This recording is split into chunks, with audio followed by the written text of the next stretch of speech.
बिस्मिल्लाहिर्रहमानिर्रहीम। आज का जो हमारा लेक्चर है वो है प्रोडक्ट हंटिंग के बारे में।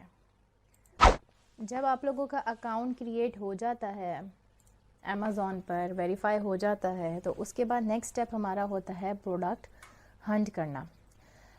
अगर आप एज अ सेलर अपने लिए प्रोडक्ट लॉन्च करना चाह रहे हो कि प्रोडक्ट हंट करोगे और प्राइवेट लेबल करके उसको सेल कर दोगे, तो प्रोडक्ट हंटिंग में एक क्राइटेरिया होता है जिसके अकॉर्डिंग हम प्रोडक्ट हंट करते हैं। अब वो क्राइटेरिया क्या होता है, आज के लेक्चर में हम इसको डिस्कस करेंगे। प्रोडक्ट हंटिंग होता क्या है बेसिकली? प्रोडक्ट हंटिंग होता है, इसको देसी लोग प्रोडक्ट हंटिंग कहते हैं, गोरे इसको प्रोडक्ट रिसर्च भी कहते हैं, मार्केट एनालिसिस भी कहते हैं, मार्केट रिसर्च भी कहते हैं। ये फर्दर जब फ्यूचर में आप काम करोगे तो आपको बहुत सारी क्यूरीज आएंगी जो प्रोडक्ट रिसर्च के बारे में आएंगी, मार्केट रिसर्च के बारे में आएंगी, मार्केट एनालिसिस के बारे में आएंगी। तो बेसिकली ये सारी चीज़ें होती क्या हैं, एक ही प्रोसेस का नाम है जो आज के लेक्चर में हम पूरा टॉपिक कवर करने वाले हैं। अब प्रोडक्ट हंटिंग से रिलेटेड अगर आपको एक डेली लाइफ की एग्जांपल दी जाए तो वो क्या है कि जब कोई हम बिज़नेस स्टार्ट करने वाले होते हैं तो उससे पहले हमें क्या पता होना चाहिए, what is the demand of the product and how many suppliers are already in the market. तो अगर हमें पता होगा कि डिमांड क्या है और सप्लायर्स कितने मार्केट में बैठे हुए हैं, तो उस हिसाब से हमें पता होगा कि हमारा कंपटीशन लेवल कितना है, हमारे जो कंपटीटर्स बैठे हुए हैं वो किस क्वालिटी की चीज़ सेल कर रहे हैं। फॉर एग्ज़ाम्पल, अगर जैसे मैंने बिज़नेस स्टार्ट करना है और मैं कपड़ों की शॉप ओपन करना चाहती हूँ, ठीक, तो कपड़ों की शॉप के लिए मुझे देखना होगा कि मेरे कंपटीटर्स किस क्वालिटी का कपड़ा सेल करने हैं, उनके पास क्या क्या डिज़ाइन और वेरिएशंस हैं, क्या क्या वो किस तरह के डिज़ाइंस ले के सेल कर रहे हैं, कौन से डिज़ाइन मार्केट में ज़्यादा इन हैं, कौन से नहीं हैं, लोग किस चीज़ को पसंद कर रहे हैं। अगर ये सारी चीज़ें मैं करूँगी तो ये मैं क्या कर रही हूँ, ये मैं मार्केट रिसर्च कर रही हूँ, प्रोडक्ट हंट कर रही हूँ, प्रोडक्ट रिसर्च कर रही हूँ। इसका फ़ायदा क्या होता है? इसका फ़ायदा ये होता है कि जब आप सारा रिसर्च करके अपना प्रोडक्ट लॉन्च करते हैं या अपना बिज़नेस स्टार्ट करते हैं तो आपको लॉस फैक्टर बहुत कम हो जाता है, प्रॉफिट मार्जिन आपका ज़्यादा हो जाता है, लॉस फैक्टर आपका कम हो जाता है। इसलिए अगर आप सिंपल वर्ड्स में बात करें तो हमें ऐसा प्रोडक्ट चाहिए which is high in demand but low और मीडियम इन सप्लाई। जो डिमांड में तो हाई हो लेकिन सप्लाई उसकी मीडियम और लो हो। ऐसा ना हो कि डिमांड में भी बहुत ज़्यादा हाई आ रहा है प्रोडक्ट और उसका सप्लाई भी जो है वो बहुत ज़्यादा, सप्लायर्स भी जो हैं वो बहुत ज़्यादा हाई हैं। तो ऐसी इस सिचुएशन में हमारे पास कंपटीशन बहुत ज़्यादा हो जाता है। और ऐसा भी नहीं होता, कभी भी ऐसा नहीं हुआ कि हम रेंडमली कोई भी चीज़ उठा के या हमारे माइंड में कोई आइडिया आया और हमने उसको क्लिक किया और हमने उस पर बिज़नेस स्टार्ट कर दिया। हमेशा जब भी आप ऑनलाइन बिज़नेस स्टार्ट करने लगते हैं या आप वैसे ही कोई बिज़नेस स्टार्ट करने लगते हैं तो उससे पहले आप लोगों को मार्केट रिसर्च करनी पड़ती है। अब ई कॉमर्स की दुनिया में क्या है, अगर अमेज़ॉन की आप एग्जांपल लो, अमेज़ॉन पे मैंने विदाउट प्रोडक्ट हंटिंग, मेरे माइंड में एक आइडिया आया, जी कैंडल्स बहुत अच्छी हैं, मुझे अच्छी लगी, मैंने बल्क में 100 के बल्क में कैंडल्स ले ली और मैंने उसको अमेज़ॉन वेयर हाउस तक पहुँचा के प्रोडक्ट लॉन्च कर दिया। अब इसका नुकसान क्या होगा, मुझे कोई सेल नहीं आ रही, मुझे कोई रिव्यूज़ नहीं आ रहे, कुछ भी नहीं हो रहा, मैं लॉस में जा रही हूँ। क्यों लॉस मुझे क्यों मेरा बढ़ रहा है? क्योंकि मुझे पता ही नहीं था कि अमेज़ॉन पे जितने ऑलरेडी कैंडल सेल कर रही हैं वो कितने लोग बैठे हुए हैं, उनकी प्राइस क्या है, उनके पास किस क्वालिटी की चीज़ है, मुझे अपने कंपटीटर्स का बिल्कुल पता ही नहीं था। मैंने विदाउट मार्केट एनालिसिस एक प्रोडक्ट लिया कैंडल्स और मैंने उसको लॉन्च कर दिया, अब मैं लॉस में चली गई। ठीक, अगर तो आप विदाउट प्रोडक्ट हंटिंग और विदाउट प्रोडक्ट रिसर्च करके कोई भी प्रोडक्ट या कोई भी बिजनेस स्टार्ट करेंगे तो वो लॉस के ज़्यादा चांसेस होते हैं। हम डेफिनेशन की तरफ अगर आए तो Amazon product hunting is all about analysing current market trend to choose winning item, something that can generates high sale. अब अमेज़ॉन पर प्रोडक्ट हंटिंग क्या होती है?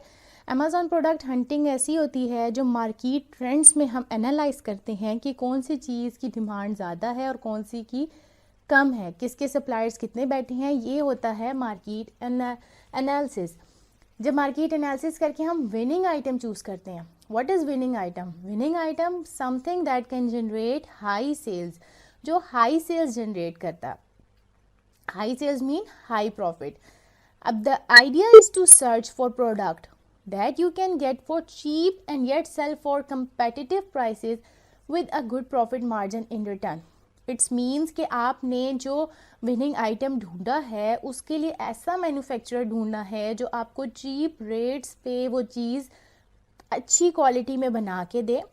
आपने वो फिर कंपेटिटिव प्राइसेस पे मार्केट में सेल करनी है. कंपेटिटिव प्राइसेस कौन सी हैं? मार्केट प्राइस, यानी कि आपके जितने कंपेटिटर्स बैठे हुए हैं मार्केट में वो किस प्राइस पर चीज़ सेल कर रहे हैं.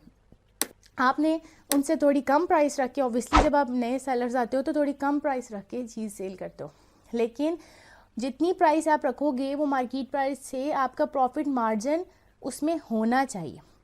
ठीक. अब प्रोडक्ट हंटिंग अगर सिंपल सी एक चीज़ लें तो प्रोडक्ट हंटिंग में हमने एनालाइज करनी है मार्केट, विनिंग आइटम ढूंढना है जो हाई सेल जनरेट करे, और उस विनिंग आइटम को हमने ऐसे मैन्युफैक्चरर से बनवाना है जो हमें चीप रेट में गुड क्वालिटी में बना के दे, और हमने मार्केट में वो प्रोडक्ट लॉन्च करनी है जो हमें गुड प्रॉफिट मार्जिन के साथ मार्केट प्राइसेस को भी सामने रख के और अपना प्रॉफिट मार्जिन भी सामने रख के एक प्राइस हमने लेनी है जिस पे हमने वो प्रोडक्ट मार्केट में सेल करनी है.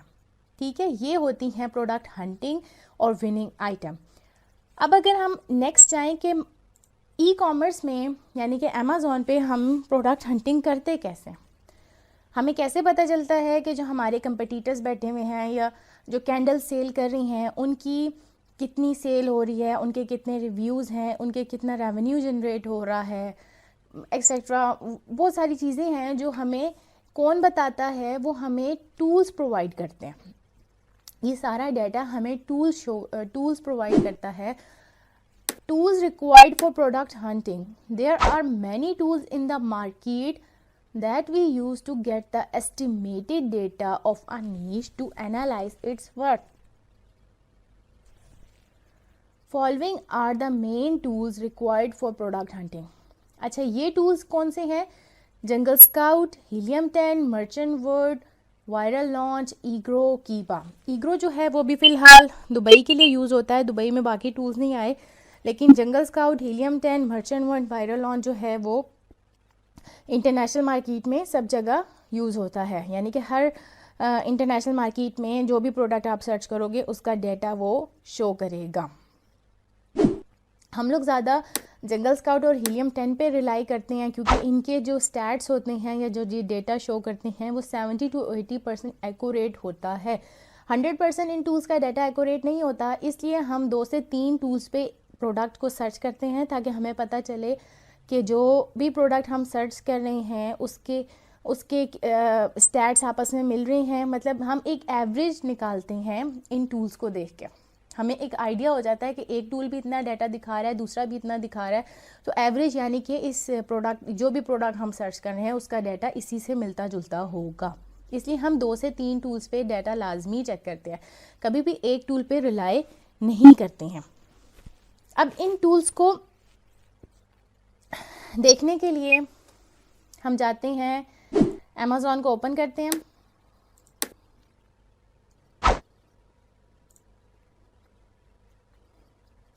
अच्छा, अगर देखो हमने टूल्स यूज़ करने हैं तो टूल्स के लिए हमें सबसे पहले क्या करना है, इन टूल्स को अपने ब्राउज़र में सेव करना है. ब्राउज़र में सेव कैसे करना है? अब यहाँ से आओ गूगल पर, यहाँ लिखो जंगल स्काउट क्रोम एक्सटेंशन. गूगल आगे आपको रिजल्ट शो कर देगा.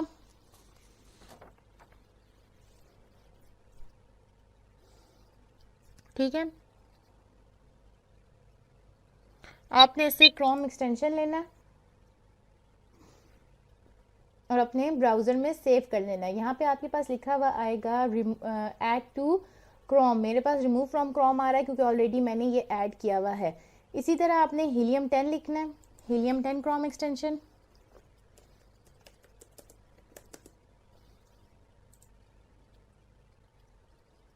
हीलियम 10 क्रोम एक्सटेंशन लिखेंगे तो आपके पास यहाँ पे भी लॉगिन आ जाएगा.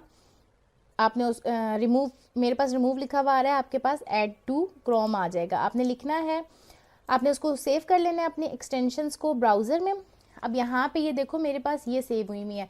सबसे पहली JS है, फिर हीलियम है, फिर वायरल है। ये तीनों एक्सटेंशन मैंने कहाँ सेव कर ली? अपने ब्राउज़र में, क्योंकि ये मुझे दिखाएंगी जो भी प्रोडक्ट मैं हंट कर रही होंगी उसका डाटा ये सब शो करेंगी मुझे। अब ये आप लोगों के माइंड में एक सवाल आएगा कि ये टूल्स हमें कहाँ से मिलेंगे, फ्री हैं कि नहीं हैं? तो उसका सिंपल सा जवाब है कि मैं आपको एंड में एक टूल प्रोवाइडर का नंबर दे दूँगी जिससे आप रब्ता करके ये टूल परचेज़ कर सकते हैं। जब फर्स्ट टाइम आप उससे टूल परचेज़ करेंगे तो आपको लॉगिन और पासवर्ड देगा, ठीक है। और आपने वो लॉगिन और पासवर्ड जब आप ये टूल्स की एक्सटेंशंस अपने ब्राउज़र में सेव कर लोगे तो आपने जब फर्स्ट टाइम वो ओपन करोगे तो ये टूल्स लॉगिन और पासवर्ड मांगेगा। तो आपने वो वाले लॉगिन और पासवर्ड डालने हैं जो आपको आपके टूल प्रोवाइडर ने दिए होंगे। वो लॉगिन और पासवर्ड जब आप डाल लोगे, सेव करोगे, तो ये एक्सटेंशंस आपकी चलने लग जाएंगी। जो मैंने यहाँ पे सेव की हैं ये मेरे पास क्रोम एक्सटेंशंस हैं जो मैंने ब्राउज़र में सेव की हुई हैं। नेक्स्ट हमारे पास है गेटेड कैटेगरीज। गेटेड कैटेगरीज कौन सी होती हैं? A gated category is a category that has required Amazon approval for sale. Amazon might require performance check, additional fees and other qualification for certain product and categories. Gated categories वो होती हैं जिनको अगर हमने Amazon पे उनका business करना है तो उसके लिए हमें Amazon से अप्रूवल चाहिए होती है और Amazon उसके लिए हमसे एडिशनल फीसेस चार्ज करता है।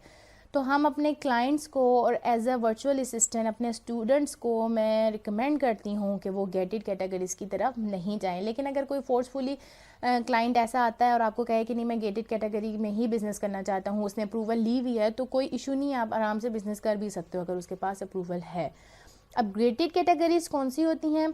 गेटेड कैटेगरीज़ की कुछ लिस्ट है, वो है automotive, baby, health and household, beauty, toys and games, industrial and scientific, electronics. ये जो कैटेगरीज़ हैं, any product in above category और related to these categories will be required certain invoices and certificate to sell on Amazon.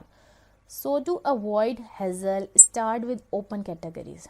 अच्छा, ये जो categories मैंने आपको बताई हैं, ये गेटेड कैटेगरीज़ में Amazon अप्रूवल लेगा, कुछ सर्टिफिकेटेड और इनवॉइसेस मांगता है जिसको बनवाने के लिए हमारे अच्छे खासे पैसे लग जाते हैं।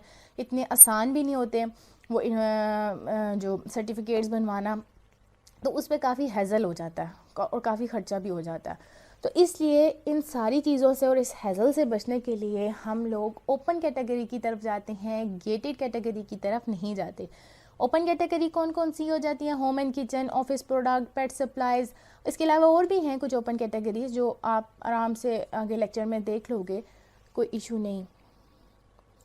इसके बाद नेक्स्ट स्लाइड है हमारी प्रोडक्ट टू अवॉइड। अब Amazon पे प्रोडक्ट हंटिंग से पहले आप को कुछ प्रोडक्ट ऐसी हैं जिनको हम कहते हैं कि आप उन प्रोडक्ट की तरफ नहीं जाएं। प्रोडक्ट्स टू अवॉइड में कौन कौन सी हैं? एक तो ओवर साइज प्रोडक्ट है, ओवर साइज प्रोडक्ट में नहीं जाए। Amazon पे हर प्रोडक्ट के डिफरेंट साइजेस होते हैं। वैसे भी आप मार्केट में भी जाते हो तो आपको पता है कि कोई भी प्रोडक्ट परचेज़ करोगे या कोई भी चीज़ आपने लेनी है तो उसके साइजेस अवेलेबल होते हैं। तो इसी तरह ऑनलाइन जी भी परचेजिंग करते हैं तो वहाँ भी साइजेस अवेलेबल होते हैं। तो हम रिकमेंड करते हैं कि आप ओवर साइज प्रोडक्ट को मत हंट करो। ईज़िली ब्रेकेबल प्रोडक्ट का बिज़नेस मत करो। क्यों? क्योंकि अगर आप ऐसा होता है कि अगर आप शीशे का कोई प्रोडक्ट उसका बिज़नेस स्टार्ट करते हो और आप Amazon उसको डिलीवर करता है और इन केस वो कस्टमर के पास पहुंचने से पहले ही टूट जाती है तो कस्टमर क्लेम करता है, वो वापस Amazon तक आता है, तो इसका नुकसान क्या होता है कि आपको तो Amazon की फ़ीस भरनी पड़ जाती है और उल्टा आपको नुकसान भी हो जाता है। तो इस हैज़ल से बचने के लिए हम कहते हैं कि ब्रेकेबल प्रोडक्ट्स की तरफ भी मत जाओ। Hazmat product which can catch fire easily, वो भी हम मना करते हैं कि उस तरफ भी मत जाओ। लिथियम आयन बैटरीज, ऐसी प्रोडक्ट जो बैटरीज़ होती हैं जिसमें जिसमें सेल डल रहे होते हैं, जैसे वॉचेस, बच्चों के टॉयज़ हो गए, मैनी थिंग्स। Multiple variations. अच्छा, मल्टीपल वेरिएशंस क्या होती हैं? 3 वेरिएशंस तो हम कह देते हैं कि ठीक है बिज़नेस किया जा सकता है, लेकिन इससे ज़्यादा वेरिएशंस में अगर तो आपका क्लाइंट ऐसा आता है और आपको कहता है नहीं मैं ज़्यादा वेरिएशंस में भी बिज़नेस कर सकता हूँ तो इट्स फाइन। लेकिन अगर ऐसा नहीं है, सिचुएशन ऐसी नहीं है, तो फिर आप मल्टीपल वेरिएशंस को अवॉइड करो। क्यों? इसका इशू ये आता है, मल्टीपल वेरिएशंस में डिफरेंट साइजेस आ जाते हैं, डिफरेंट कलर्स आ जाते हैं, डिफरेंट डिज़ाइंस आ जाते हैं। तो इन सब के फिर आपका क्या होता है कि ये सारी इन्वेंट्रीज़ आपको अलग अलग आप सोर्सिंग अगर करते हो तो ये इन्वेंट्रीज़ के आपके अलग अलग पैसे देने पड़ते हैं, जिसका बजट बहुत ज़्यादा हो जाता है। लाइक अगर आप कपड़ों का कोई बिज़नेस कर रहे हो, शर्ट्स का कर रहे हो, तो उसमें क्या होगा कि आपके पास एक शर्ट के देखो कितने साइज होते हैं, स्मॉल से लेके लार्ज तक 4-5 डिफरेंट साइजेस आ गए, फिर डिज़ाइन आ गए, फिर कलर्स आ गए। तो इतनी हर चीज़ के आपको डिफरेंट बल्क में चीज़ें उठानी होती हैं, जिसकी वजह से वेरिएशंस को हम मना करते हैं कि उसमें बजट बहुत ज़्यादा लग जाता है। इसके बाद हमारे पास नेक्स्ट जो है वो है वेपन रिलेटेड। वेपन रिलेटेड को अपने अवॉइड करना है। लास्ट वन है वो है पेटेंट। पेटेंट कौन सी होती हैं? Need to check patent before ordering with supplier. हम जब भी कोई प्रोडक्ट फाइनल करते हैं तो हम उसका पेटेंट चेक करवाते हैं। वो मैं आपको एंड में बताऊंगी कि हम कैसे चेक करते हैं। सिंपल वर्ड्स में पेटेंट प्रोडक्ट कौन सी होती हैं? विच आर रजिस्टर्ड प्रोडक्ट, यानी कि जो गवर्नमेंट की तरफ से रजिस्टर्ड हुई भी होती हैं, वो पेटेंट प्रोडक्ट होती हैं। इसके बाद ये सबसे मेन चीज़ पे अब हम आ जाते हैं, वो है कीवर्ड्स। अब अमेज़ॉन की दुनिया में कीवर्ड्स एक ऐसी है, या ई कॉमर्स में कीवर्ड्स एक ऐसी चीज़ है जिसको सबसे ज़्यादा फोकस करो। सारी गेम कीवर्ड की होती है। कीवर्ड को समझो। कीवर्ड जिसको समझ आ जाए ना, उसको बहुत सारी चीज़ें समझने में बहुत आसानी हो जाती है। इसलिए कीवर्ड्स को बहुत अच्छे से समझो। डिफरेंट मेथड में आपको बताऊंगी कीवर्ड्स को कीवर्ड्स को कैसे हम फाइंड कर सकते हैं। तो इसलिए परेशान नहीं होना, बहुत सारे कीवर्ड्स आपको मिल जाएंगे। Keywords are the words and phrases that describe your product. Keywords होते क्या हैं? जो आपकी या बायर की नीड को डिस्क्राइब कर रहे होते हैं। जैसे कि मैं अमेज़ॉन पे आती हूँ, सबसे पहले यहाँ पे अमेज़ॉन पे मैं आई, मैंने टूल्स परचेज़ कर लिए थे। ठीक, टूल्स मैंने परचेज़ किए, उनकी एक्सटेंशंस को मैंने यहाँ सेव कर लिया अपने ब्राउज़र में। अमेज़ॉन ओपन किया, अब मैंने यहाँ से लोकेशन चेंज करनी है। मैं एज अ बायर अगर चेक करना चाह रही हूँ तो मैं देखना चाहती हूँ कि यहाँ पे डिलीवर टू पाकिस्तान लिखा हुआ है, तो आपने इसको डिलीवर टू अमेरिका करना है। हम amazon.com पे काम कर रहे हैं। अगर आप amazon.uk पे काम कर रहे हो तो आपने UK कर लेना है। अगर दुबई पे काम कर रहे हो तो amazon.ae कर लेना है। तो मैं फ़िलहाल amazon.com पे काम कर रही हूँ, जो अमेरिका है। तो उसमें मैंने अपनी लोकेशन चेंज करनी है। अब लोकेशन चेंज करने के लिए मुझे पोस्टल कोड चाहिए अमेरिका की किसी भी सिटी का, वो मैं गूगल से ले लेती हूँ। गूगल पे आती हूँ, यहाँ मैं लिखती हूँ न्यूयॉर्क।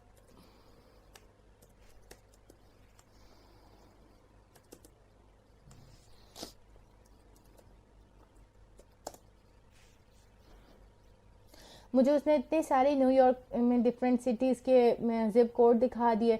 मैं ये यहाँ से कॉपी करती हूँ,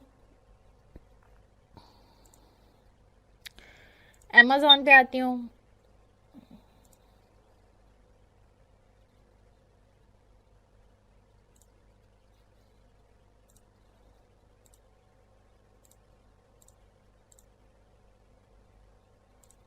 ठीक, अमेज़ॉन पे आती हूँ दोबारा। यहाँ से मैं अपना एड्रेस चेंज कर लेती हूँ। एड्रेस अब मैंने क्यों चेंज किया, इसकी रीज़न ये है कि जब डिलीवर टू पाकिस्तान लिखा हुआ आ रहा था, तो जो भी मैं प्रोडक्ट या कीवर्ड डालूंगी वो मुझे इतने रिज़ल्ट शो करेगा जो पाकिस्तान में है। जैसे कि मैंने यहाँ पे अपना कीवर्ड डाला है नाइफ़। अब ये जो रिज़ल्ट मुझे शो कर रहा है, ये मुझे पाकिस्तान में शो कर रहा है कि मे बी पाकिस्तान में वो ये वाली प्रोडक्ट डिलीवर कर सकता है, या जिस तरह भी। अब मुझे चाहिए amazon.com अमेरिका का। ठीक, मैंने यहाँ पे जिप कोड ये पोस्टल कोड डाल दिया इसका, सॉरी जिप कोड मैंने डाल दिया। अब जिप कोड अगर मैंने डाला, उसके बाद अब मैं नाइफ़ को चेक कर रही हूँ, तो मेरे पास amazon.com नाइफ़ के 20,000 रिज़ल्ट शो हो रहे हैं। अब सिंपल सा देखो, अभी नाइफ़ में भी कितनी क्वालिटीज़ और कितने डिज़ाइंस और किस तरह की डिफरेंट नाइफ्स होती हैं। मैंने यहाँ पे सिंपल लिखा नाइफ। अब मैं यहाँ देख रही हूँ मुझे अपनी मर्ज़ी का नाइफ नहीं मिल रहा। क्यों? क्योंकि मैंने तो यहाँ पे अमेज़ॉन को अपना कीवर्ड ही नहीं बताया था। मैंने उसको बताया ही नहीं कि मुझे कौन सा नाइफ़ चाहिए। मुझे जैसे चाहिए चीज़ नाइफ़,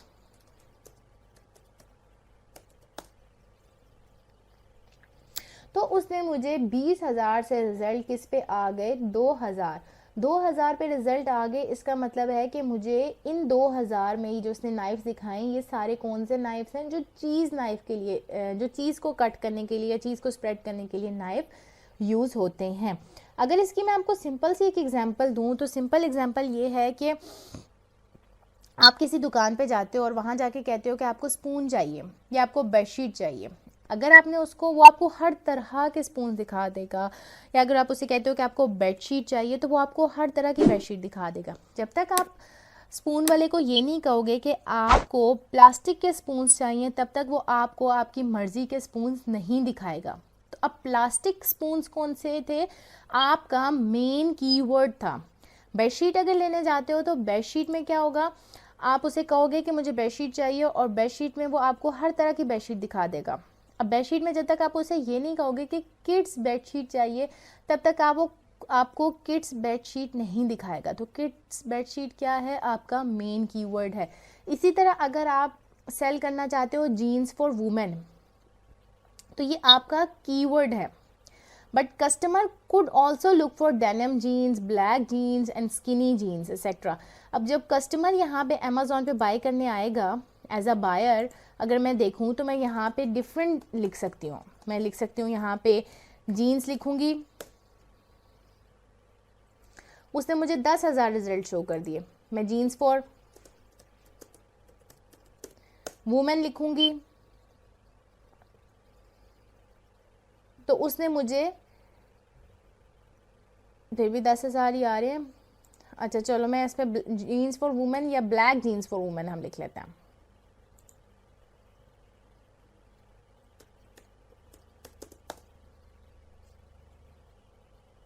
तो देखो उसने मुझे 3,000 रिजल्ट शो किए।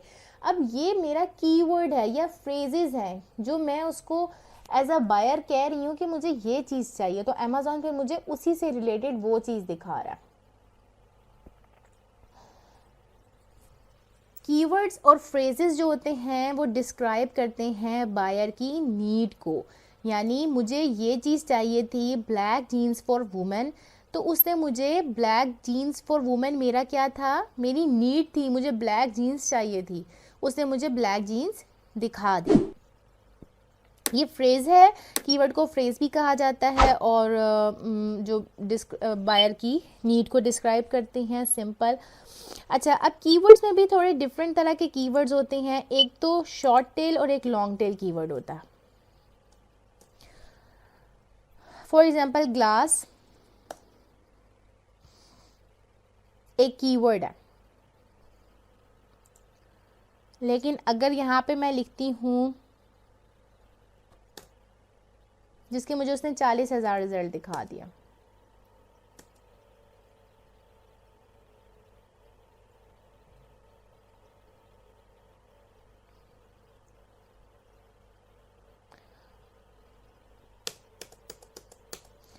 अब अगर मैं लिखती हूँ यहाँ पर स्टील ग्लास, तो ये शॉर्ट कीवर्ड है।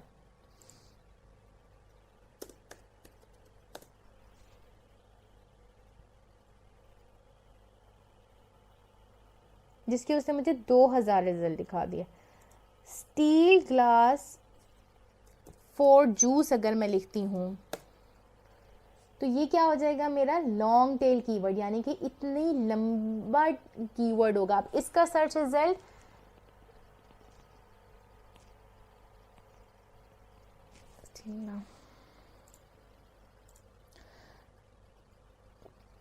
अब अगर मैंने लिखा सिलिकॉन जूस ग्लास, तो उसका रिजल्ट क्या हुआ? 101। अब जब मैंने ग्लास लिखा था तो मेरे पास रिजल्ट 10,000 शो हुए। जब मैंने स्टील ग्लास लिखा तो आई थिंक मेरे पास रिजल्ट 4,000 समथिंग शो हुए। अब सिलिकॉन जूस ग्लास लिखा तो मेरे पास सिर्फ 101 रिजल्ट आ रहा है। यानी जितना लॉन्ग कीवर्ड आपका होगा उतना कम रिजल्ट आपके पास शो होगा। शॉर्ट कीवर्ड का रिजल्ट और सर्च वॉल्यूम ज़्यादा होता है।